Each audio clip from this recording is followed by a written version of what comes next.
Mbak Tika, Assalamualaikum warahmatullahi wabarakatuh. Di sini saya sebetulnya mewakili Pak Suparto Wijoyo yang saat ini dalam tahap pemulihan. Alhamdulillah beliau hasil terakhir adalah negatif.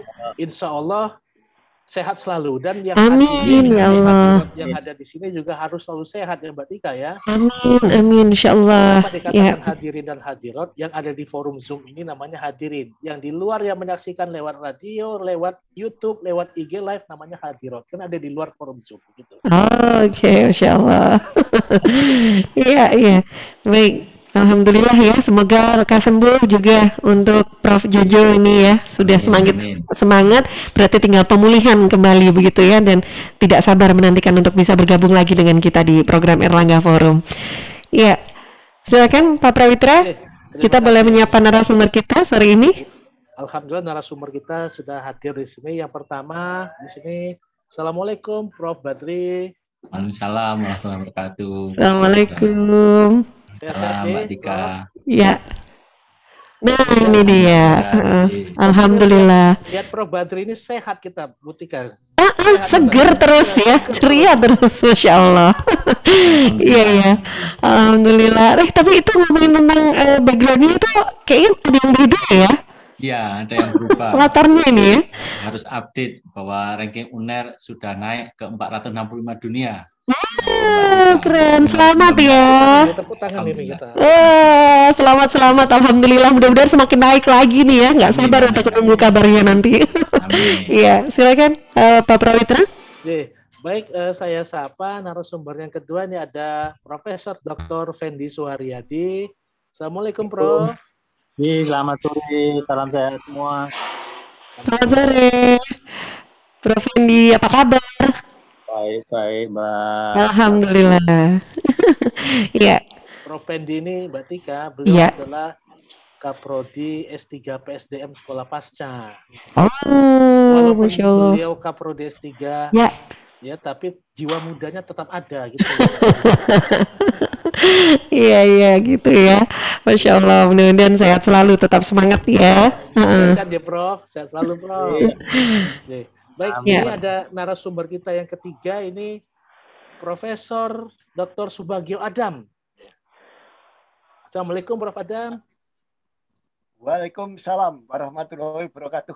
Alhamdulillah. Terima kasih Prof. Adam sudah menyediakan waktunya ini untuk kita ngobrol bareng sore hari ini ya Prof. Sehat-sehat ya Prof. Masya Allah. Iya. Prof. Adam ini kalau kita melihat beliau sehat selalu, itu rahasianya kita nggak dibagi-bagi dengan kita, Bob. Kita setiap ketemu Prof. Adam itu melihat beliau sehat, kita juga harus kelihatan sehat gitu loh. Nggak boleh. Kita saja yang muda gimana, harus sehat juga begitu. Benar. Oke, Masya Allah. Narasumber kita yang ketiga juga sudah hadir di sini, ada Profesor Dr. Haji Yusuf Irianto. Assalamualaikum Prof. Waalaikumsalam warahmatullahi wabarakatuh. Alhamdulillah. Waalaikumsalam. Insyaallah. Iya. Apa kabar, Prof? Alhamdulillah baik. Alhamdulillah. Iya. Tapi kalau kelihatan sehat itu belum tentu sehat beneran loh ya. Nah terus apanya tuh? Tapi enggak makmur. Oh gitu. Kaya tapi enggak kaya. Kelihatan sehat beneran aja. Nah, itu memang benar harus itu ya. Sehat fisiknya, nggak sehat kantongnya gimana ya? Saya Mbak Tika yang paling berkesan dengan Prof. Yusuf ini, apa tuh? Ketika saya bertanya kepada beliau, Prof, HP-nya berapa? Terus saya bingung dijawab betul. Prof. Yusuf bilang HP-nya 1. Oh, HP-nya? Oh, Masya Allah. Iya. Jangan HP-nya berapa, tapi nomor HP-nya berapa. Oh, harus lengkap ya. Oke, baik. Ya, silakan ada siapa lagi nih Pak Prawitra? Oh, ada. Ini sudah bergabung. Yang sudah bergabung dengan kita, Profesor Dr. Colicul Hadi. Assalamualaikum, Prof. Waalaikumsalam. Salam sehat semuanya. Salam sehat, Prof. Salam sehat. Ya, alhamdulillah. Salam kenal juga ya, Prof. Ya. Baik. Yang terakhir ini ada narasumber kita Profesor Dr. Suryanto. Apakah Sudah hadir Prof. Suryanto? Oh, kelihatannya masih persiapan ini, Mbak Tika. Iya. Tapi di sini Erlangga Forum sore ini adalah forum yang luar biasa ini, Mbak Tika. Kenapa? Sangat jarang suatu acara ini dihadiri oleh lebih dari 5 orang guru besar di sini. Yang kumpul rembuk sekaligus untuk mempersoalkan isu-isu bangsa. Nah, gitu. Khususnya di era COVID-19, penerapan PPKM, sampai akhirnya PPKM level 4 pada saat ini. Nah, di sini adalah momen yang luar biasa, yang jarang-jarang. Terima kasih atas kehadirannya Prof. Badri, Prof. Fendi, Prof. Bagio, Prof. Yusuf, dan Prof. Jolicul yang secara serentak di sini hadir sehingga bisa memberikan pencerahan kepada kita ini, Mbak Tika ini. Amin, mudah-mudahan. Ya, baik, silakan Prof. Pavitra. Berarti kita langsung menuju ke pembahasan kita ya sore ini ya, sambil menunggu Prof. Suryanto ya tadi ya belum bergabung. Baik, yang pertama ini kita yang paling nggak sabaran ini ya, bahkan chat-chat WA saya ini banyak yang masuk ini. Ini Prof. Badri bicara tentang apa sore ini? Saya bilang, monggo silakan hadir saja di Erlangga Forum, disaksikan saja. Karena beliau tentang apa mau bicara. Temanya ini terus terang, potret SDM global pasca pandemi. Nah, ini pandangan-pandangan dari atau visi-visi ataupun penerawangan dari para guru besar ini kelihatannya sangat-sangat dinanti oleh publik. Mengingat pandemi ini adalah isu yang sampai sekarang ini belum berakhir, yang kemudian efeknya tidak dirasakan secara individu, namun secara community, bahkan secara global. Nah, bagaimanakah potret SDM global pasca pandemi? Ini yang mungkin akan menjadi tema kita. Khususnya di Prof. Badri ini, mungkin banyak yang komplain ke saya, bukan komplain, tanya ke saya, ini anak saya mau jadi apa, Pak? Kenapa? Semasa pandemi ini kerjaannya di depan gadget, ya di depan televisi. Kalau nggak nonton film, main game. Bahkan sekolah online pun kamera kadang di-off-kan, kemudian gamenya tidak dilepaskan. Nah, bagaimana Prof. Badri ini melihat potret global sumber daya manusia kita, khususnya di Indonesia, pasca pandemi ini berakhir, mengingat fenomena-fenomena yang seperti ini terjadi. Mungkin Prof. bisa memberikan pencerahan ini, Prof. Badri. Terima kasih Pak Pavitra. Mohon izin para guru besar untuk menyampaikan beberapa update terkait dengan kondisi global, kemudian nanti kita bahas tentang Indonesia. Sebagaimana yang kita tahu, tentu kita di Indonesia sudah juga perlu memikirkan bagaimana menuju Indonesia maju 2045. Dan tentunya pasca COVID-19 ini juga sangat berpengaruh. Kalau kita lihat yang saat ini, kalau yang update, tentu case fatality rate Indonesia ini yang paling tinggi, 3,35% di antara negara-negara yang selama ini menjadi pemberitaan. Bahkan India sudah turun jadi 1,2%. Nah, kalau kita juga melihat apa survei yang terbaru dari World Economic Forum, semua pemimpin negara dan bisnis itu yakin kayaknya ini resesi global ekonomi ini akan agak lama. Dan yang kedua tentu akan ada banyak kebangkrutan, terus ada beberapa sektor yang akan hilang, dan structural unemployment pasti akan ada, khususnya di anak-anak muda ya, generasi muda. Terus yang saya singkat-singkat aja untuk beberapa hal yang terkait dengan SDM adalah additional unemployment, karena ada accelerated workforce automation. Ketika kita dipaksa untuk tinggal di rumah sehingga banyak otomasi, sehingga pekerjaan-pekerjaan yang sebelumnya dilakukan secara manual akan memaksa orang akan ter-PHK dengan sendirinya. Dan yang terakhir tentunya akan ada banyak kemarahan pada pemimpin politik sebagaimana yang kita lihat di beberapa negara tetangga yang kita juga jumpai. Nah, ini data-data yang terbaru yang saya coba ambil dari bisnis.com. Tingkat pengangguran Agustus akan naik kurang lebih sekitar 7,35%, begitu juga dengan CNN. Sedangkan pada saat yang sama, Ketua DPR menyampaikan bahwa jangan sampai perguruan tinggi ini jadi menara gading, dan Pak Menteri Mendikbudristek juga menyampaikan serapan lulusan BT rendah. Ini terkait sama Indonesia. Nah, kalau saya juga mengacu pada data data dari World Economic Forum beberapa hal, kita bisa cek bahwa skill set dari graduate kita itu sebenarnya undi dengan negara Cina. Terus terkait sama ease of funding skill employee juga undi, begitu juga dengan critical thinking relatif sama. Tapi kalau kita dibandingkan dengan Malaysia, skill set kita itu jauh, kita perlu banyak improve di sana. Begitu juga untuk mendapatkan pekerja yang memang memiliki kemampuan yang sesuai dengan kebutuhan industri, dan bagaimana critical thinking di teaching ini perlu diangkat di Indonesia. Nah, kita juga paham bahwa akan ada sudah terjadi megatrend khususnya yang Industrial Revolution 4.0. Terus World Economic Forum mengatakan bahwa perlu ada Great Reset karena ada Industrial Revolution 4.0 maupun COVID-19. Banyak hal yang dilakukan di sini. Tentu yang pertama adalah recovery dari perekonomian yang sekarang sedang nyungsep gara-gara COVID-19. Terus ada beberapa redesign dari pekerjaan dan lain-lain.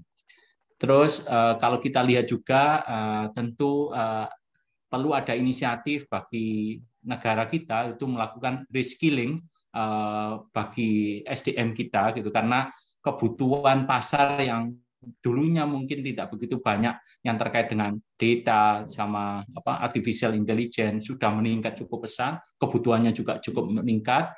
Kemudian care ekonomi yang sebelumnya mungkin tumbuh seperti biasa, tapi karena COVID-19 care ekonomi maupun green ekonomi akan meningkat dengan pesat.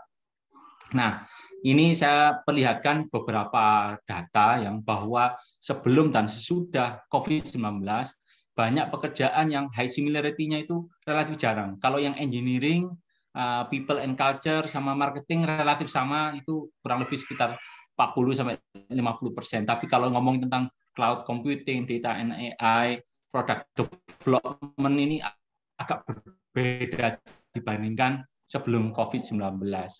Nah, kita juga cek di sini the future of work setelah COVID-19 ini seperti apa. Kantornya di mana saja. Mungkin 72% pekerja kantor nantinya ingin kerjanya di rumah saja. 2 hari minimal kerja masuk ke kantor, kemudian balik lagi di sini. Kemudian juga mereka akan meminta flexi days, tidak seperti yang sebelumnya berangkat jam 7, pulang jam 5, dan seterusnya, dan tentunya ada digitalisasi. Dan yang selanjutnya, kalau kita lihat ketika kondisi seperti itu, apa yang dilakukan oleh negara tetangga, khususnya Cina. Karena kenapa kok selalu saya sampaikan Cina? Cina ini masif sekali. Ada 730 juta pekerja yang saat ini ada.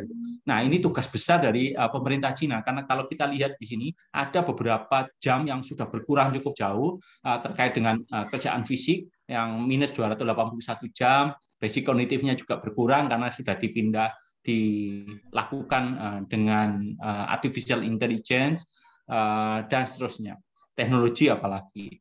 Nah, mereka menggunakan 3 program yang menurut saya cukup menarik, yaitu melakukan reskilling dengan everyone, everything, everywhere. Everyone ini siapa? Semua penduduk di Cina sedang dilakukan reskilling sekarang secara digital.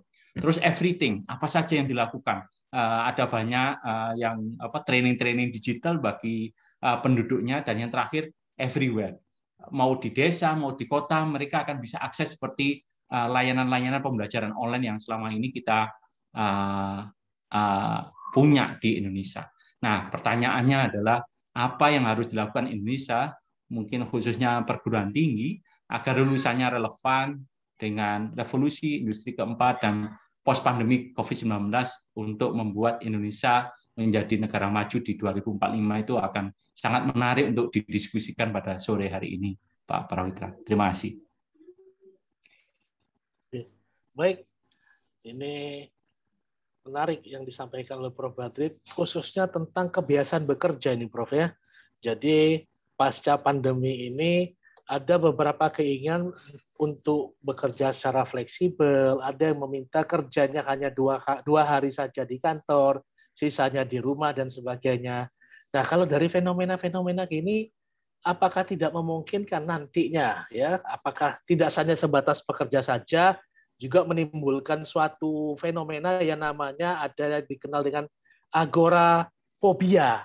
takut dengan keramaian sehingga orang takut keluar dari rumah, kan begitu. Nah, untuk menjawab apakah mungkin akan mengarah ke sana SDM kita pasca pandemi ini, mungkin Prof. Fendi bisa memberikan sedikit pencerahannya, Prof, terhadap apakah betul prediksi seperti itu akan terjadi. Karena mengingat orang takut keluar rumah karena takut terinfeksi COVID-19, Prof. Monggo pada Prof. Fendi. Masih Pak Prawida. Saya coba share juga ya sama seperti Mas Badri ya. Situasi apa ini yang tadi sudah digambarkan oleh Pak Badri, Prof. Badri tadi memang situasi yang memang harus ditangani segera ini. Kalau enggak kita akan larut hanyut pada persoalan itu. Jadi yang harus kita pegang adalah kita adalah bagian dari problem solving, tapi kita bukan bagian dari masalahnya. Itu yang harus kita pegang. Jadi memang masalah ini masalah kita bersama. Tapi jangan kemudian masalah bersama ini kita kemudian larut dalam persoalan itu tanpa membuat problem solving. Secara kalau Pak Badri secara general di dunia gitu ya. Saya masuknya ke individu dan ke organisasi ya. Jadi memang krisis yang kita alami ini memang krisis tidak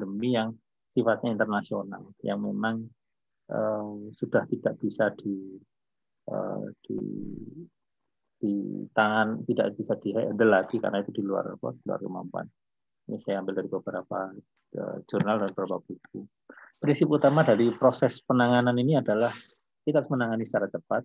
Kita cari faktanya apa, tadi sudah diceritakan oleh Pak Badri. Kemudian kalau secara psikologis itu biasanya kalau orang kena krisis suruh cerita itu kan lebih healing ya, lebih bisa menurunkan tegangan dia. Baru kemudian kita cuman karena ini persoalan masif seluruh dunia seperti ini, memang yang sekarang ada kebetulan kami di psikologi ini kan ada forum-forum yang seperti di kerjasama dengan KSP atau staf presiden yang tim kami di HIMSI, Himpunan Psikologi Indonesia itu ada yang itu bahwa setiap orang ketika ada permasalahan kemudian berceritakan, kemudian mencari solusi, mintanya solusi bagaimana, itu dalam rangka untuk meredakan ketegangan rakyat di mana ketika dia menghadapi masalahnya apa sih yang harus. Cuman sayangnya itu tidak kalau lihat datanya memang sudah banyak yang pakai, tapi sayangnya kalau tidak seluruh Indonesia pakai itu. Secara umum strategi ini memang ada 3 pendekatan yang harus kita kalau saya melihat ada 3 pendekatan yang kita harus selesaikan, pendekatan organisasi, kelompok, dan individu.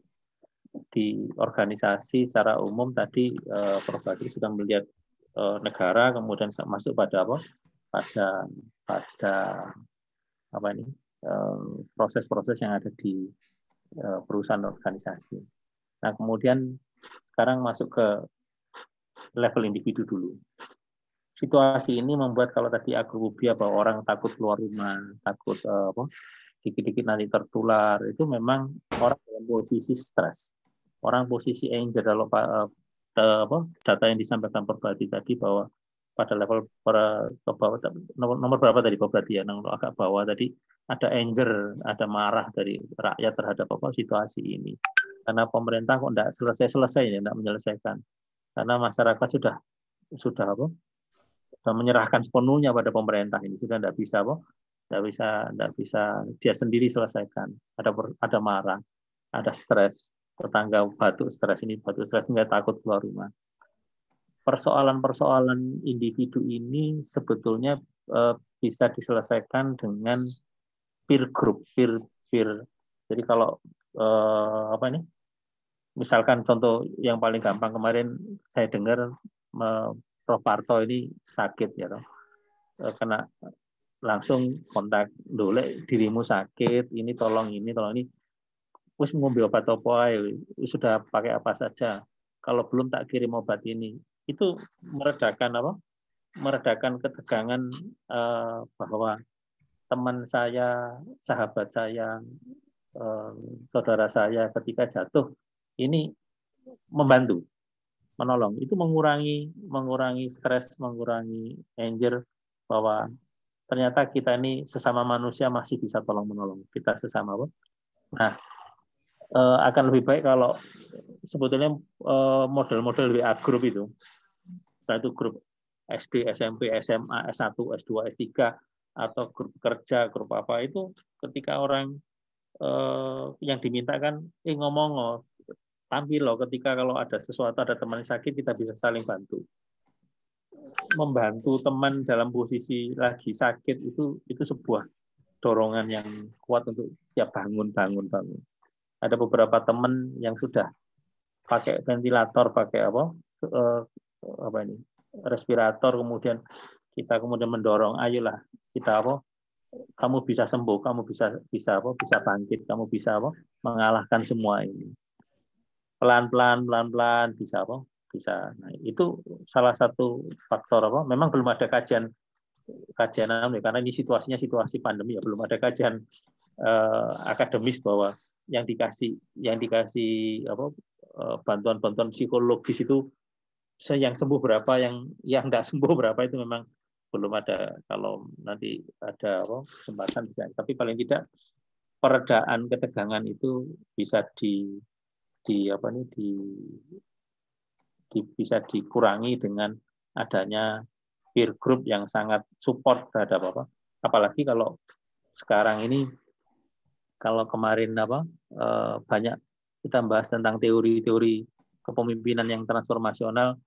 Saya senang sekali nih Mas Badri nih, orang muda tapi bisa servant leadership ya. Kalau teori sekarang servant leadership, membantu anak buah, membantu teman-teman yang kamu tidak bisa, saya bantu di mana, kamu tidak bisa bantu di mana. Itu salah satu support dari support supervisor ya, untuk anak buah selalu bangkit supaya tidak terpuruk di masa seperti ini. Jadi pada level individu ini tidak bisa diselesaikan oleh individu sendiri. Di sini butuh dukungan dari peer, dukungan dari saudara, dukungan dari atasan. Itu sangat-sangat barusan saya juga sebelum acara ini tadi sempat menguji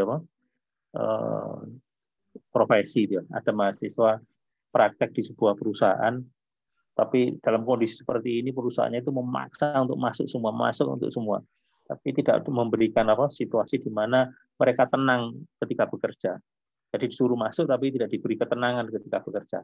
Yang terjadi malah bukan produktivitas yang tinggi, malah kinerja yang rendah. Itu di aspek individu. Kemudian di aspek kelompok juga begitu. Di sini harus membangun tim bersama, bahwa kita ini sama-sama menghadapi persoalan ini. Ayo kita selesaikan bersama-sama, menjadi satu kekuatan bersama, satu value lah. Kemudian yang terakhir adalah pendekatan secara organisasi, bahwa kita kembangkan budaya-budaya organisasi yang safe. Jadi kalaupun nanti masuk di kantor, ya kantor itu sudah menyediakan semuanya, yang menyediakan bahwa semua perlengkapan kantor itu terdata, tersedia semua proses safety-nya. Sehingga ketika ada teman ke sana sudah aman. Nah, ini kalau ke kampus, kalau ketemu Perbadri, Parto, kemudian di sana ada hand sanitizer, ada aman, Pak. Tenang rasanya. Ngundang mahasiswa datang ke kampus, ada itu tenang, nggak ada persoalan agrofobia tadi, nggak ada sama sekali. Karena memang ada jaminan secara organisasi ada, kemudian para pimpinan juga support, sehingga kita mudah melakukan itu yang sebetulnya menjadi concern kita bersama, bahwa tidak hanya di satu tempat. Kalau semua seperti itu, saya yakin new normal ini ya seperti ini. Kita tidak akan bisa membunuh corona, kita tidak akan bisa menghilangkan itu, malah justru kita hidup berdampingan dengan mereka. Jadi hidup berdamai dengan corona yang kita nanti. Itu Mas Prawita. Oke. Matur nuwun, Prof. Artinya kita mulai sekarang ini harus membiasakan diri untuk berdamai dengan corona, begitu, Prof ya? Kalau kita lawan, kita sendiri tidak tahu. bentuknya seperti apa, wajahnya seperti apa. Kalau kelihatan kan bisa dilawan, ini tidak kelihatan. Ini lebih parah daripada ngelawan jin itu ya, Prof ya. Kalau ngelawan jin itu ono gejala-gejalanya merinding, bulu kuduk naik gitu. Ini nggak tahu. Nggak tahu, tiba-tiba sudah kena, tiba-tiba masuk rumah sakit. Dalam waktu beberapa hari teman sudah meninggal. Wah, ini juga. Tapi dukungan-dukungan itu yang kita butuhkan. Betul. Artinya kita dukungan-dukungan, memberi support, dukungan moral, dukungan semangat kepada teman-teman yang terkena dampak. Begitu pula yang sedang sehat, memberikan dukungan semangat. Yang terkena dampak pun tetap harus semangat. Ketika berhasil menjadi penyintas, kisah-kisah penyintas itu menarik juga, Prof. Kalau kita nanti ulas satu persatu itu. Ya. Kalau dikumpulkan menjadi buku, kalau dulu mungkin ada kisah 1001 malam, mungkin ada usulan nanti buku 1001 penyintas COVID-19. Nah, itu menarik itu. Bukan satu penyintas itu, bukan 1000 tapi jutaan. Jutaan. Betul itu, Prof. Iya. Luar biasa sekali ini. Baik, ini alhamdulillah sudah bergabung kita juga Prof Suryanto. Assalamualaikum, Prof. Selamat sore. Masih di mute, Prof. Halo, Assalamualaikum. Wirawiri ini lari-lari. Salam. Alhamdulillah sudah lengkap kita sore hari ini. Ada Prof Badri, Prof Fendi, Prof Bagio, Prof Yusuf, ada Prof Jolicul, nah ada Prof Suryanto juga. Tapi sebelum kita mendengar pemaparan dari para narasumber tadi, baik sebelumnya saya kembalikan dulu ke Mbak Tika untuk commercial break pada hari ini. Potret sumber daya manusia global pasca pandemi COVID-19. Ini telah hadir di depan kita ini ada Profesor Dr. Subagio Adam. Nah, Prof Bagio. Assalamualaikum, Prof. Waalaikumsalam. Alhamdulillah. Pak Prawitra. Sami-sami, Prof. Nah, ini gimana, Prof? Kalau menurut Prof, potret global SDM pasca pandemi ini seperti apa kira-kira? Apalagi Prof kan di Sekolah Pasca Sarjana adalah Ketua Center Masyarakat Madani. Nah, ini terkait dengan program-program masyarakat madani mengenai potret SDM ini mungkin bisa disampaikan di sini juga, Prof. Atur nuwun. Tadi saya mendengar secara lengkap dari Prof Badri dan Prof Fendi. Saya tanpa PowerPoint, Mas Prawitra. Enggak apa-apa, Prof. Kita diskusi saja. Jadi, Mas Prawitra kepingin ini ada potret SDM global pasca pandemi. Saya mengutarakan unpredictable yang pasca pandemi ini. Akan tetapi, walau demikian tetap diperlukan suatu pengembangan social capital. Jadi untuk eksis dan terus berkembang ada 3. Jadi kompetensi, social trust, dan networking. Khusus pada kompetensi ada hard dan soft-nya. Saya tertarik dari Prof Badri dan Prof Fendi. Ada fatality rate versus passion. Jadi di satu sisi ada gairah untuk tetap berkembang, di satu sisi ada fatalis. Jadi nanti perlu dikembangkan sifat passion. Di samping itu ada soft lain adalah kreatif, komitmen, dan motif. Ini terkait pada potret SDM global. Namun tadi saya katakan tidak bisa diramal.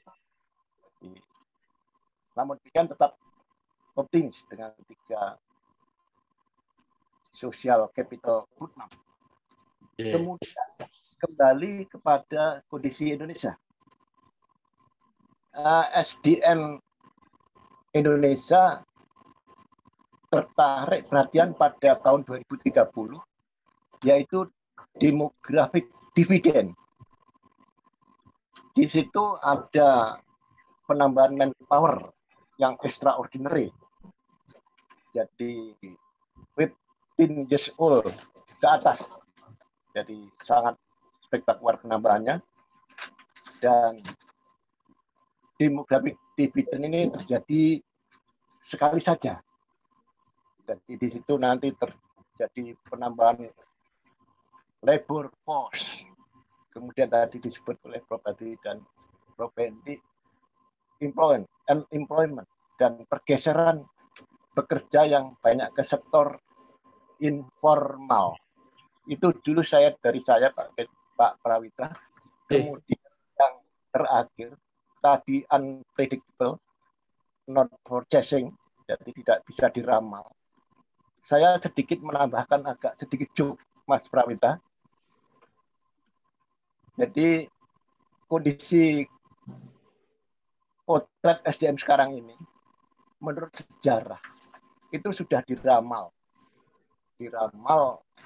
oleh Joko Joyoboyo, bahwa pada suatu ketika akan terjadi kali hilang kedunge, pasar hilang kumandang. Hilang kumandang itu sudah nggak bereneng pasarnya, sepi. Demikian Mas Prawita. Terima kasih. Terima kasih Prof. Matur nuwun. Wah, ini unpredictable, satu kata sejuta makna. Ya, apalagi ditutup dengan ramalan daripada Joyoboyo, pasar yang sepi. Unpredictable ini luar biasa. Khususnya ini mirip seperti yang masih jomblo ini, Prof. Unpredictable itu ya.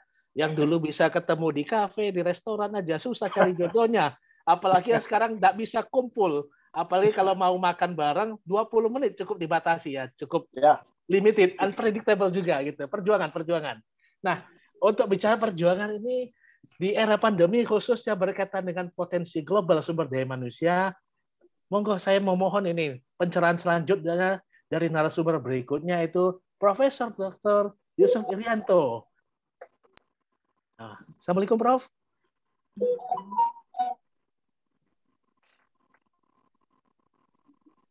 Waalaikumsalam warahmatullahi wabarakatuh. Wah, ini kelihatan Prof lagi di luar rumah nih Prof. Apa Bukan. di kantor? Pakai masker? Saya tadi ini ada di rumah tapi ada tamu. Oh, jadi, begitu. Pakai masker supaya tenang hati ini. Iya, luar biasa ini. Sekarang obat penenang hati termasuk masker juga ya. Itu masker tuh kelihatannya bisa didampingi dengan wirid dan zikir, Prof. Sebagai oh iya, penenang kok hati, ngerti itu, Mas? Prof. Kok ngerti nih? Wah, nyambung ini sama saya ini. Saya belajar dari panjenengan ini, Prof. Soalnya saya. Ya. Jadi mulutnya enggak kelihatan ya. Iya. Terima kasih Mas Marita ya. Jadi saya beruntung ditempatkan di yang nomor 4 ya. Mestinya nomor 6 ini biar saya dapat meringkas ya. Jadi rupanya saya membuat slide ini nyambung juga dengan hatinya kawan-kawan. Beberapa hal yang nanti saya kaitkan dengan bagaimana sih kita bisa memfokuskan energi kita untuk mengembangkan SDM, mengingat tantangan-tantangan kita itu luar biasa ya. Kita menghadapi perubahan-perubahan yang tadi disinggung juga tentang bagaimana demografi kita ini ada bonus demografi dan dia secara dinamis mempengaruhi entitas kita, pergerakan sosial budaya demikian cepat ya. Dan sebagainya ini tentu membutuhkan energi yang luar biasa dari kita. Jadi saya ingat Mas, seorang filsuf ekonom dari India ya, Amartya Sen itu bilang kalau kita membangun dengan orientasi pertumbuhan ekonomi tidak apa-apa, tapi jangan lupa ya, investasi di SDM itu penting. Kalau kita mengabaikan SDM itu katanya filsuf dari India itu melanggar etika ya, jadi itu mengingkari kemanusiaan itu sendiri. Jadi pembangunan tanpa SDM itu artinya pelanggaran etika katanya Amartya Sen ini orang India ya. Itu mengingatkan kita betapa pentingnya SDM. Jadi proposisinya itu adalah SDM itu adalah most value asset gitu ya. Aset yang paling bernilai bagi suatu negara termasuk kita. Jadi kita sudah sering mendengar bahwa negara yang kaya sumber daya alam tapi miskin sumber daya manusianya juga tidak bagus ya. Sebaliknya kalau sumber daya alam terbatas tapi human resource-nya bagus, itu bisa mengubah negara menjelma pada satu kekuatan yang besar. Nah, negara-negara tertentu itu termasuk Indonesia ya, sekarang menghadapi suatu realitas yang sebetulnya membahagiakan. Ada bonus demografi, di situ ada generasi milenial dan generasi Z yang punya potensi besar. Dan ini sungguh menjadi satu kekuatan besar bagi bangsa Indonesia untuk bersaing dengan negara global. Ya, jadi kita sudah diprediksi bahwa posisi kita nanti akan terus naik kalau kita konsisten, ya. Maka konsistensi kebijakan dan bagaimana implementasinya itu menjadi sesuatu yang esensial untuk membangun bangsa kita supaya prediksinya betul-betul terwujud. Jangan sampai di atas kertas saja kita ini unggul, tapi realitasnya tidak demikian, ya. Maka kita perlu kesatu paduan, perlu modal sosial yang besar, perlu kekompakan, dan perlu penyamaan visi, ya, untuk menyongsong Indonesia yang lebih baik. Sebab kalau kita bercerai-berai, ya, saling menjegal, saling apa begitu, kita tidak akan pernah kuat. Dan itu sungguh nanti dimanfaatkan oleh bangsa lain menguasai kita, dan ini yang tidak kita kehendaki. Ya, justru yang kita takutkan adalah perpecahan kita di dalam. Maka kita harus memperkuat diri kita. Ya, sambil pemerintah memastikan bahwa seluruh kebutuhan dasar masyarakat itu terpenuhi. Pendidikan, kesehatan, ekonomi sebagai pilar dari pembangunan SDM itu menjadi sesuatu yang esensial, tidak boleh dihilangkan, ya. Pemerintah berkewajiban. Ingat bagaimana pemerintah ketika baru ngomong aja mau jual vaksin gitu, ya, itu sudah ramai. Karena ini vaksin ini kesehatan. Ya, di tingkat global, negara-negara tertentu dimotori India dan negara-negara berkembang lainnya atau developing countries itu memprotes supaya negara-negara penghasil vaksin itu membebaskan untuk paten, ya. Jadi ini menjadi sesuatu yang perlu kita cermati, hal-hal seperti ini. Karena vaksin itu terbukti. Jadi kalau sementara ini ada aliran-aliran yang anti vaksin itu, ya lihat aja, ya, banyak. Termasuk kawan saya yang aliran anti vaksin akhirnya jatuh juga, ya. Ini yang kita sesalkan, bahwa vaksin itu bukan ada motif-motif tertentu, tapi itu murni kesehatan, saya kira. Demikian juga pembangunan pendidikan dan ekonomi, ya. Kita bisa melihat bagaimana kesungguhan pemerintah kita untuk membangun pendidikan kita di perguruan tinggi. Anak-anak S1 mahasiswa itu, ya, itu diberi kesempatan yang luar biasa yang tidak pernah dilakukan sebelumnya. 20 SKS bisa belajar di luar fakultas di perguruan tinggi sendiri, ya. 40 SKS dia bisa belajar di luar. Itu luar biasa. Itu kesungguhan dari pemerintah kita, salah satu, ya, yang kita bisa lihat di samping adanya alokasi dana yang besar dan seterusnya. Lalu kita juga lihat ada perubahan-perubahan teknologi yang trennya itu bukan lagi satuan tahun atau bulan, bahkan kita sewaktu-waktu, ya, yang nanti itu kita terdisrupsi akibat perkembangan teknologi yang sifatnya kita tidak duga, ya, teknologi digital, dan ini adalah satu keniscayaan. Sampai-sampai usaha kecil saja, ya, itu disuruh memakai platform teknologi digital. Sementara kemampuan pengusaha atau pelaku UMKM itu terbatas sekali. Mereka tidak tahu komputer itu apa, internet itu apa, ya, tapi mereka terjebak dalam rutinitas menghadapi masalah-masalah produksi, masalah marketing, keuangan, dan seterusnya, ya. Ini menjadi satu tantangan kita. Kalau misalnya tidak terintegrasi dengan teknologi digital, ya UMKM ya gitu-gitu aja, tidak pernah naik kelas katanya, ya. Tidak bisa terintegrasi dengan transaksi lain, ya, yang semuanya sudah terdigitalisasi. Pemerintah lewat Kementerian Perindustrian, Kementerian Koperasi dan UMKM itu betul-betul mendorong, menyeru para pengusaha untuk mengubah platform mereka menjadi terdigitalisasi. Dan itu tidak sekedar seruan, ya. Triliunan dana digelontorkan pemerintah untuk mengadakan pelatihan, ya. Kemenkominfo itu, ya, saya dengar punya dana triliunan untuk melatih rakyat Indonesia mencapai 2 juta sampai 3 juta orang supaya mereka terlatih, ya, untuk menghadapi era digital ini. Ini adalah satu kesungguhan pemerintah kita dan perlu diapresiasi. Dan mudah-mudahan uangnya tidak dikorupsi, ya. Ini betul-betul uang yang buahnya itu betul-betul untuk rakyat, gitu, ya, untuk memberdayakan rakyat yang kita harapkan. Jadi sekali lagi sesuatu yang konsisten itu kita dambakan, ya. Jangan sampai antara exposed value dan enacted value itu tidak sama. Jadi apa yang kita katakan itu harus kita betul-betul wujudkan sehingga masyarakat itu nyaman, ya, di bawah kepemimpinan siapapun nyaman. Karena apa? Bukti bahwa semua itu untuk rakyat. Nah, ini tadi ada istilah unpredictable, ya. Mas Prawitra, halo? Yes, Prof. Dengar ya suara saya, ya? Dengar, Prof. Dengar, ya. Unpredictable itu lawannya apa? Predictable. Oh, bukan. Unpredictipis, ya. Kan ini tebel, ya. Siap, ampun, Prof. tak bujui. Ini saya catat nih, saya catat. Kalau jadi dulu ya unpredictipis Mas. Ya apa Mas Prawita saking pinter ini. jadi ada tebal ada tipis gitu ya Prof ya. Ilmu baru. Ilmu baru. Dan ketebal sama ketipis kan gitu ya. Ini Aduh, saya Masya Allah. tegang kita ya. Iya. Saya lihat kok tegang semua ini ya. Oke, baik. Oke, contohnya apa yang kita tidak dugaan pandemi ya. Kita 2019 tuh saya masih dengan Pak Badri bepergian kemana-mana Pak Badri ya, sampai ada yang sampai London, sampai Turki, sampai Australia, macam-macam lah kita pergi ya demi UNER ini ya. Lalu apa yang terjadi ya? Rame kan akhir 2019 tuh. Awal 2020 kita sampai masih guyonan ya. Kita ini makan nasi kucing sehingga virusnya takut ya. Wah, pokoknya kita guyon itu. Awal 2020. Lalu coba lihat mulai Maret 2020 seperti itu. Kita yang tidak bisa beradaptasi gagap itu menghadapi pandemi ya kan. Jadi UNER termasuk yang tidak gagap, langsung itu online ya, semuanya online. Perguruan tinggi lain juga demikian. Kalau yang gagap mesti gagal. Jadi karena itu kita harus melihat bahwa sesuatu yang unpredictable itu satu aja obatnya. Obatnya adalah kemampuan kita bisa beradaptasi. Kalau kita tidak bisa menyesuaikan diri, akhirnya apa yang terjadi? Kemusnahan kita. Ingat ya, bukan karena kita kuat atau kita smart, tapi adalah sesuatu kebijakan kita, kebijakan kita untuk mengikuti aja perubahan ini gimana, beradaptasi. Dinosaurus itu tidak ada kebijakan di dalamnya, dia musnah. Perubahan lingkungan yang menyertainya dengan kehebatan yang seperti itu akhirnya musnah. Tapi sementara yang namanya kecoa itu, binatang kecil sampai sekarang masih hidup ya, karena dia punya kemampuan adaptasi. Jadi Mas Prawita itu maunya jadi dinosaurus atau mau jadi kecoa ini?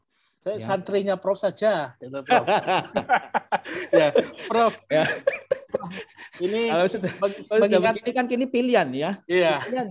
Pilihan bagi kita bahwa ini kan sesuatu yang bagaimana change yang sifatnya unpredictable dan kita tidak unmapping ya, kita tidak bisa memetakan perubahan itu.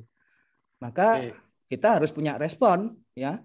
Respon strategik bagaimana kita punya pola pemikiran, pola tindakan. Izin Prof. Sebelum kita lanjut ke respon strategis, mungkin kita lanjutkan dengan acara Buletin Jawa Timur yang akan disampaikan oleh Mbak Tika di siaran. Paparan respon strategis yang akan disampaikan oleh Prof Yusuf ini kita akan mendengar langsung ini. Apakah respon strategis ini unpredictable atau unpredictipis ini? Monggo, silakan Prof, dilanjutkan ini Prof. Terima kasih, saya harus tahu diri ya, saya singkat saja uraian ini, mohon maaf ya. Intinya kalau kita gagal merespon respon strategis kita tidak matching, tidak fitting dengan tren perubahan yang terjadi, maka kita pasti gagal ya. Jadi itu sudah sunatullah. Jadi kita ini dianugerahi akal budi dan sesuatu yang berbeda dengan makhluk lain. Itu memang tantangannya seperti ini. Kalau kita tidak ditantang nanti aman-aman anugerah itu ya. Jadi kita harus manfaatkan kemampuan kita yang menjadi anugerah dari Allah Subhanahu wa taala ya, untuk menjadi sesuatu yang bermanfaat untuk masyarakat kita. Nah, apa yang kita lakukan itu adalah bagaimana kita perubahan-perubahan itu harus kita identifikasi. Maka sekalipun kita ini sudah guru besar ya, kita terus belajar melihat, kita harus peka juga terhadap perubahan lingkungan supaya kita supaya kita tahu. Kalau kita tidak tahu apa-apa, kita tidak bisa beradaptasi. Maka kita terus belajar. Makanya belajar itu sepanjang hayat di kandung badan. Ya, mulai dari buan ibu sampai kita mau masuk liang lahat itu selalu belajar. Karena dengan belajar itu kita bisa beradaptasi. Singkatnya, bagaimanakah kita berusaha untuk mencapai capaian-capaian yang rumusannya terukur ya. Ini excellent performance itu menjadi sesuatu hal yang didengungkan banyak pihak, terutama di kalangan manajemen.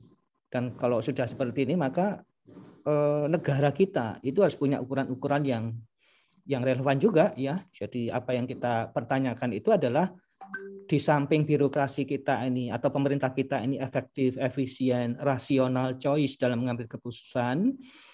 Pertanyaan selanjutnya adalah to what extent about highest social impact-nya. Jadi seberapa besar kebijakan pemerintah, peraturan-peraturan dan sebagainya, strategi yang dibangun pemerintah itu punya impact sosial yang tertinggi, terbesar, ya. Dan itu kalau kita benchmark gitu ya, itu capaian-capaian SDGs perlu kita rujuk. Ingat bahwa Indonesia merupakan bagian yang tak terpisahkan dari pencapaian SDGs di dunia itu. Tadi disinggung juga masyarakat madani, ya, civil society menjadi satu impian dari entitas dunia yang di situ ada demokratisasi, ada partisipasi, kesejahteraan atau keadilan dan kebahagiaan ini yang penting, ya. Ini adalah nilai-nilai yang kita gambarkan bagaimana situasi yang ada di dunia ini yang secara global mempengaruhi kehidupan manusia termasuk di Indonesia.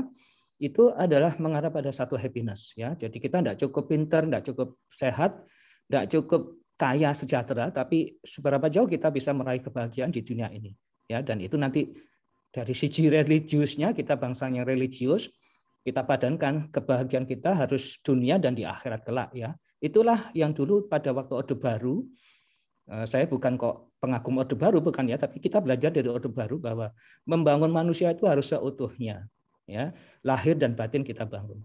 Nah, itu adalah sesuatu yang jadi fokus kita, ya, bagaimana komposisi penduduk kita, ya. Kalau sementara kita alhamdulillah lebih baik daripada Jepang, ya. Jepang itu struktur piramidanya terbaik.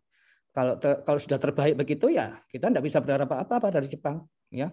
Dan kita orang-orang di dunia itu berharap pada Indonesia. Ini yang menjadi satu hal yang menjadi kebanggaan kita, dan kita harus siap untuk menjadi satu sisi permintaan masyarakat dunia terhadap Indonesia. Kita harus siap menjawabnya, ya. Dan kita realitasnya adalah penduduk kita adalah penduduk yang produktif, ya.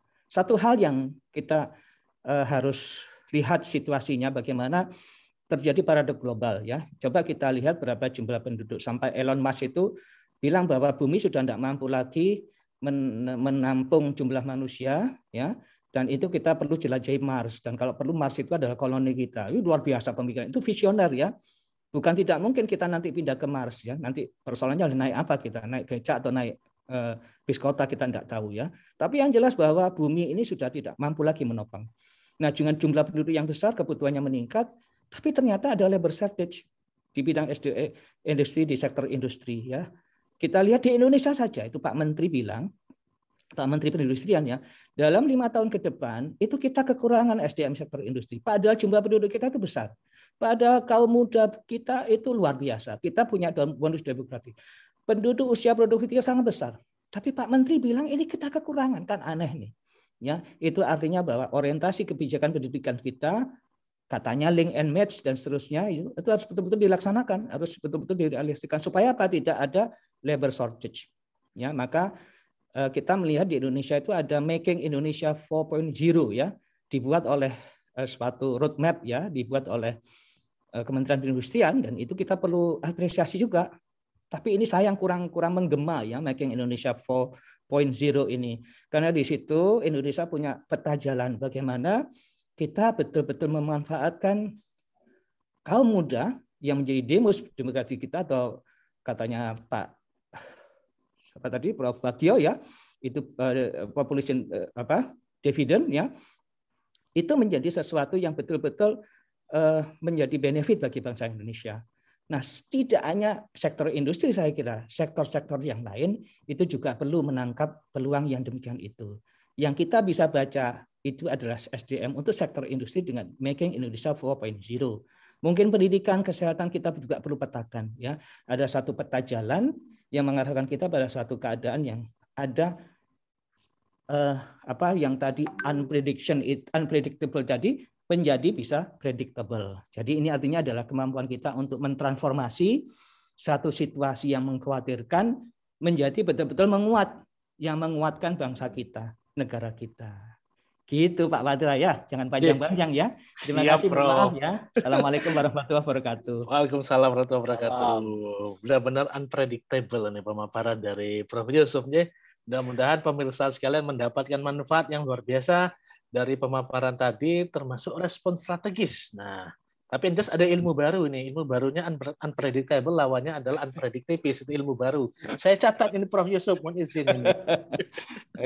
Ya, baik. Untuk narasumber kita yang selanjutnya adalah Profesor Cholicul Hadi. Assalamualaikum, Prof. Waalaikumsalam warahmatullahi wabarakatuh.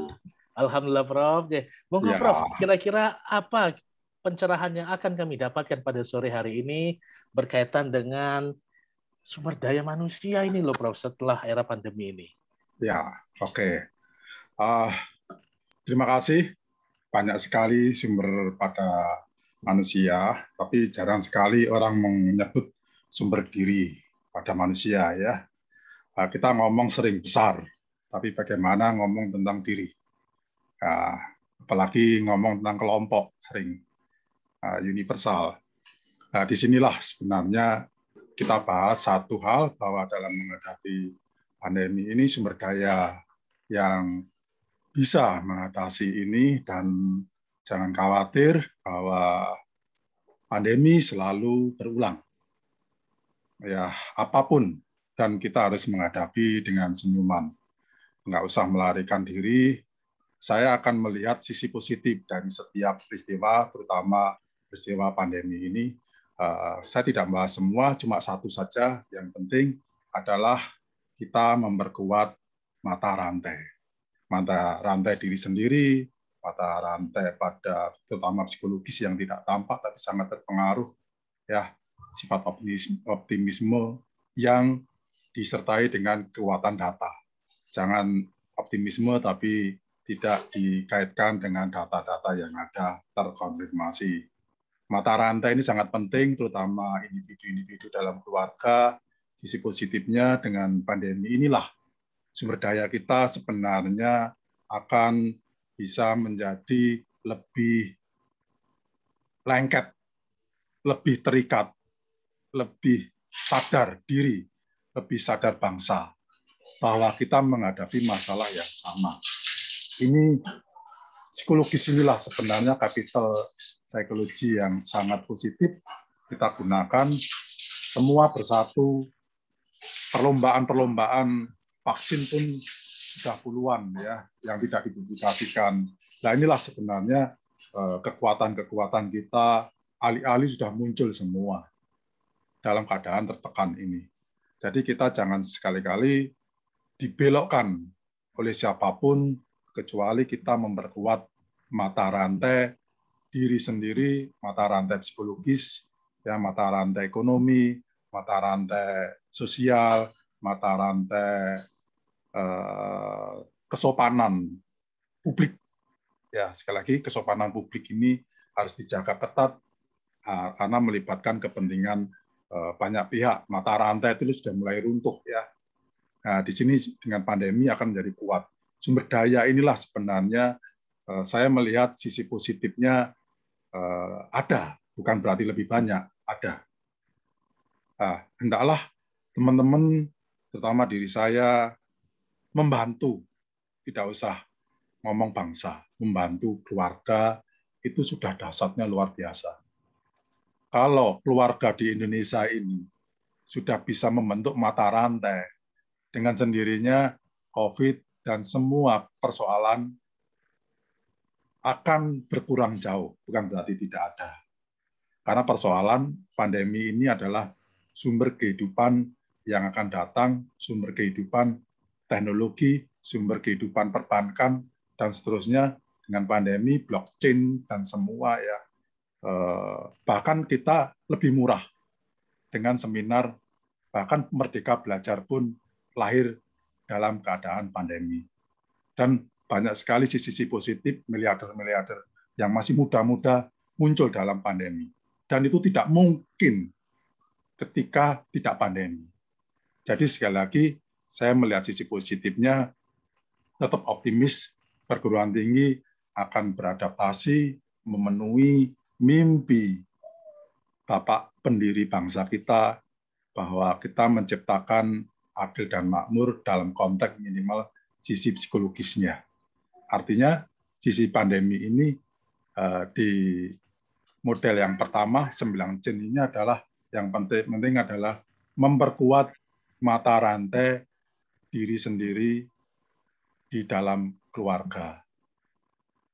Terutama bagaimana untuk bisa lebih sejahtera, psikologisnya lebih secara, ini tidak tampak, ya.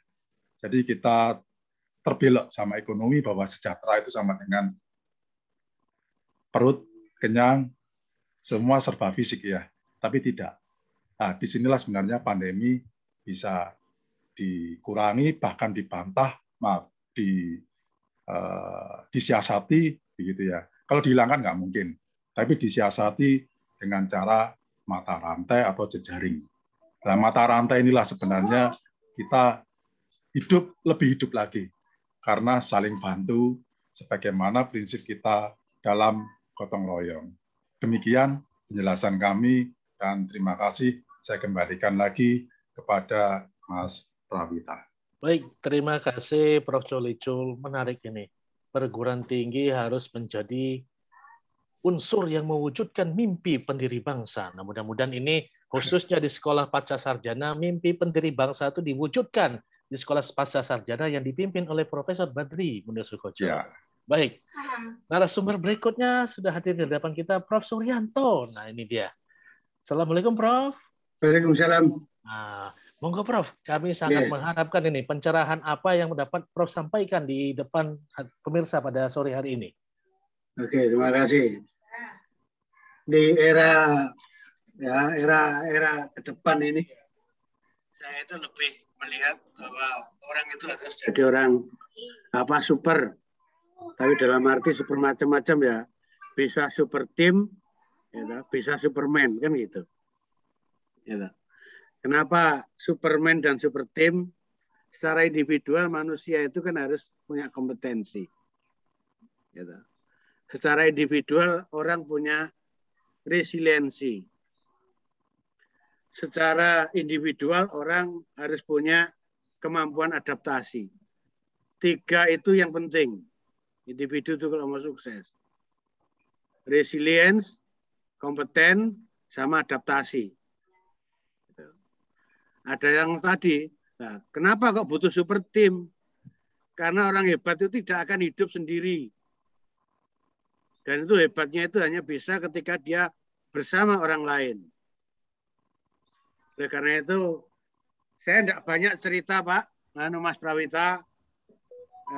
Minimal jadilah Superman dan super tim di masa depan. Itu aja kalau orang pengen sukses. Gitu. Okay. Karena dari resiliensi orang akan sangat tahan dalam situasi apapun. Itu yang pertama. Orang yang kompetensinya tinggi, dia tentunya akan bisa menyelesaikan masalah-masalah yang dihadapi. Kemudian orang yang adaptasinya bagus, ya ibaratnya teori Lamarck itu orang akan tersisih gara-gara apa? Gara-gara dia nggak mampu adaptasi. Nah, 3 kata itu yang mungkin bisa menjadi modal sebagai Superman-nya.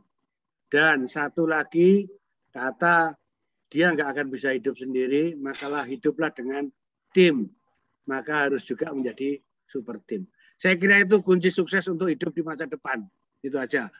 Tidak butuh kekayaan, tidak butuh warisan, tidak butuh apapun. Modalnya itu aja, saya kira. Dan ini bahasa singkat dari yang disampaikan Prof. Bagio tadi tentang social capital tadi. Itu. Saya kira itu aja, Mas Prawira. Baik, terima kasih Prof. Tapi sejujurnya Prof, kalau mahasiswa saya sudah banyak menjadi super-super Prof. Karena mereka tiap hari konsumsi mie super gitu loh. Nah, sengaja saya balik. Kan ada iklannya tuh ini. Sengaja saya balik. Mie super, sengaja saya balik. Dia tidak dikira titipan sponsor ya. Begitu ya. Begitu. Mbak Tika, begitu ya kira-kira. Ya, ini harus ini. Di sesi terakhir ini saya memohon kepada para gubernur sekalian ini dan para pemirsa, saya yakin curious ya. Apa kira-kira closing statement dari tema kita pada sore hari ini? Ya, mohon nanti kepada masing-masing narasumber menyampaikan closing statement-nya, tapi tidak lama-lama, 1 menit saja paling tidak. Dimulai dari Prof. Badri Munir Sukoco untuk memberikan closing statement. Terima kasih Pak Pawitra dan tentunya para guru-guru saya, ada Prof. Fendi Sukaryadi, ada Prof. Suryanto, ada Prof. Yusuf Irianto, ada Prof. Subagio Adam, dan tentunya Prof. Kholiful Hadi dari beragam perspektif. Tentu kita melihat bahwa pasca COVID-19 ini akan banyak hal yang perlu kita riset, sehingga inisiatif secara global yang dimaksud dengan The Great Reset ini perlu kita lakukan, khususnya bagi bangsa Indonesia. Otomasi dan tentunya digitalisasi akan menjadi sangat dominan pada perekonomian kita dan tentunya akan berdampak pada SDM bangsa kita. Tentu Indonesia sebagai negara bisa mengikuti program World Economic Forum yang sudah digulirkan sebenarnya mulai tahun 2016, yaitu reskilling dan upskilling. Reskilling ini mungkin bagi beberapa orang yang perlu mengupdate diri bisa melakukan reskilling atau melakukan upskilling yang sebelumnya nggak paham, akhirnya paham dengan mengikuti skema seperti yang sudah dilakukan oleh Singapura atau Cina, sebagaimana yang tadi saya sampaikan. Dan program reskilling dan upskilling ini perlu dilakukan secara TSM, terstruktur, sistematis, dan masif gitu, untuk relevansi SDM bangsa kita guna menunjang Indonesia Maju 2045. Mungkin itu yang bisa saya sampaikan, Pak Prof. Baik, Prof. Terima kasih. TSM, kata kunci closing statement Prof. Badri sore ini. Monggo selanjutnya disilakan kepada Prof. Fendi untuk menyampaikan closing statement.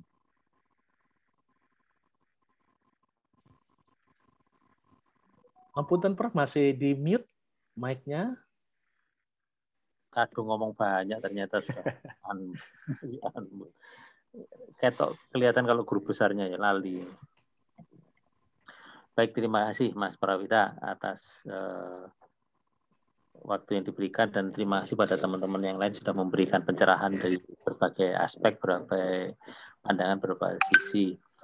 Pada closing statement ini, saya lebih banyak pada penguatan diri dari SDM yang ada di Indonesia. Karena pandemi ini tidak bisa diselesaikan dengan melawan COVID. Pandemi ini tidak bisa diselesaikan dengan kekuatan diri melawan COVID-nya, tetapi kita selesaikan pada diri kita. Selama tubuh kita sehat, selama tubuh kita gembira, senang, sejahtera.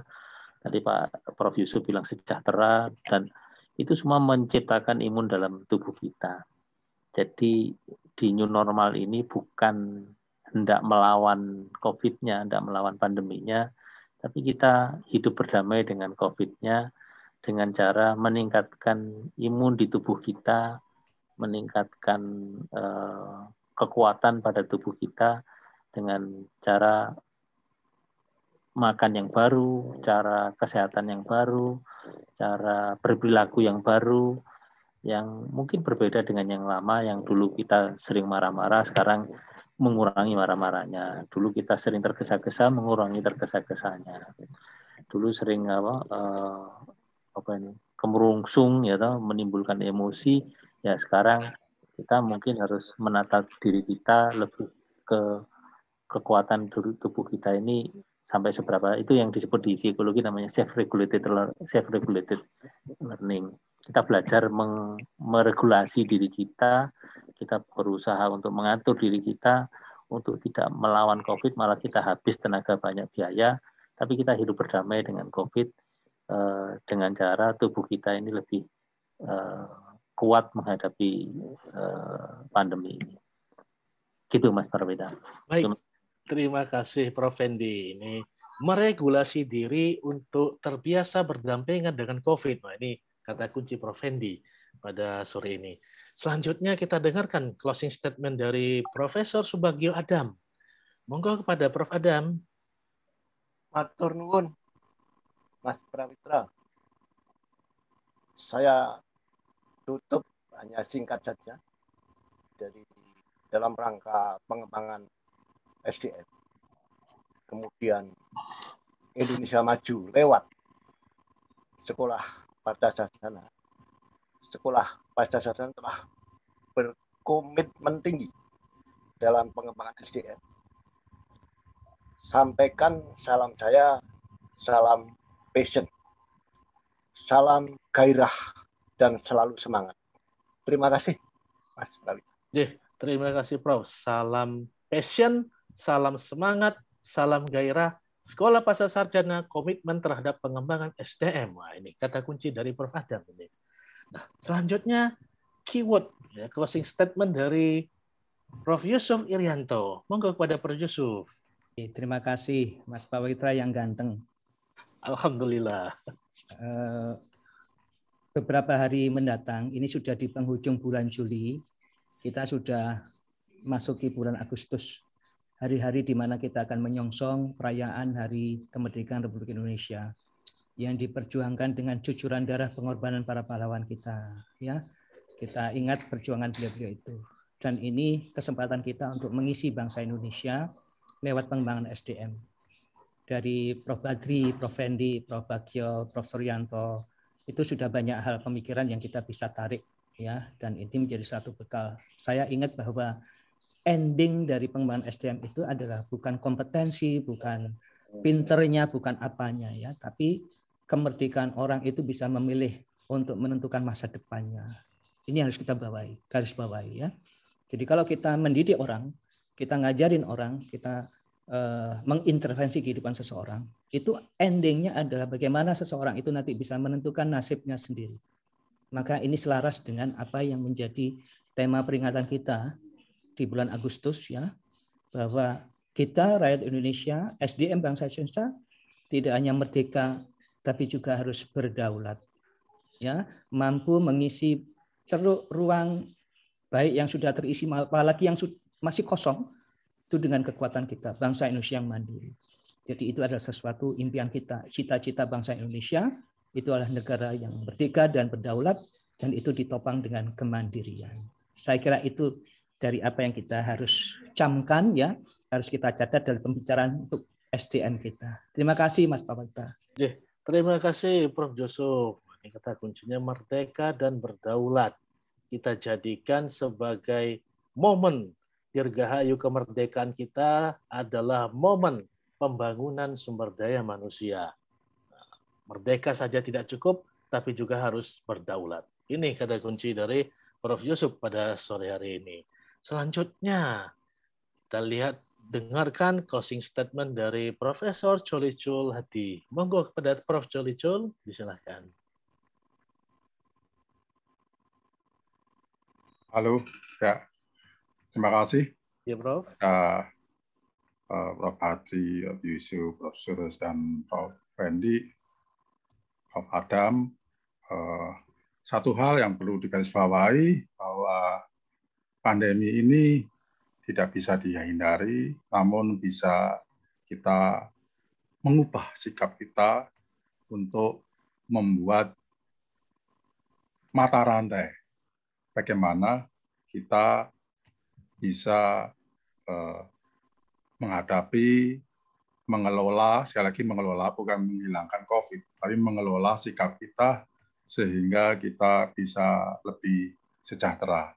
Satu-satunya karena COVID-19 ini adalah mata rantai, ya, kita menyikapi juga dengan cara mata rantai atau jejaring atau interdependensi. Nah, dari situlah mata rantai harus tumbuh dari masing-masing diri. Tidak bisa diciptakan, namun bisa di-manage. Nah, disinilah sebenarnya ada kesejahteraan psikologis dalam menjalani hari demi hari di kehidupan kita, termasuk di COVID-19 ini. Terima kasih. Terima kasih Prof. Cholicul. Jadi bagaimana caranya kita memanage mata rantai pandemi COVID-19 ini supaya bisa menciptakan kebahagiaan psikologis. Nah, ini dia yang perlu kita catat pada sore ini, kebahagiaan psikologis, ya. Karena lahir saja tidak cukup, tapi secara psikologis seseorang juga harus bahagia. Oke, closing statement berikutnya dari Profesor Suryanto. Nah, ini super profesor ini Prof. Suryanto ini. Monggo, pada Prof. Suryanto disilakan. Saya nggak banyak, ya. Orang kita ini harus siap untuk menghadapi perubahan, itu aja. Untuk berubah, ada perubahan, kita harus siap dengan adaptasi. Karena itu, janganlah kita melawan perubahan, tapi kita harus menjadi bagian dari perubahan itu sendiri. Saya kira itu aja yang menjadi bagiannya. Baik, luar biasa, simple, padat, penuh makna. Jangan melawan perubahan, tapi menjadi bagian daripada perubahan. Wah, ini seperti butuh pemimpin yang transformatif ini Prof. Badri, supaya bisa memimpin rakyatnya, memimpin bawahannya untuk mengikuti perubahan tersebut, ya, mengikuti perubahan menjadi bagian daripada perubahan. Baik, sudah selesai closing statement dan pemaparan dari para narasumber pada acara Erlangga Forum sore ini. Monggo saya kembalikan kepada Mbak Tika.